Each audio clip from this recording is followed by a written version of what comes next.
হে আল্লাহ, একমাত্র আপনার কাছেই আমি আমার দুর্বলতার কথা জানাচ্ছি, এবং একমাত্র আপনার কাছেই আমি আমার অভাবের কথা জানাচ্ছি, এবং মানুষের নিকট আমার অসম্মানের কথা একমাত্র আপনাকেই বলছি। হে আরহামার রাহিমিন, আপনিই তো প্রতিটি দুর্বল ব্যক্তির রব, এবং আপনিই আমার রব। আপনি কার কাছে আমাকে ছেড়ে দিলেন?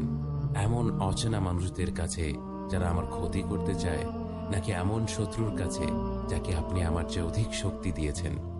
হে আল্লাহ, যদি আপনি আমার উপর রাগ না করে থাকেন তাহলে এর কিছুতে আমার কিছু আসে যায় না, কিন্তু আপনার আশ্রয় পেলে আমার পরিস্থিতি আরেকটু সহনীয় হবে। হে আল্লাহ, আমি আপনার চেহারার নূরের কাছে আশ্রয় চাই, যা সব অন্ধকারকে উজ্জ্বল করে দিয়েছে, যা দুনিয়া এবং আখিরাতের সব বিষয়ের সংশোধক। আল্লাহ, আপনার রাগ এবং অসন্তুষ্টি থেকে আমি রেহাই চাই। আল্লাহ, এসব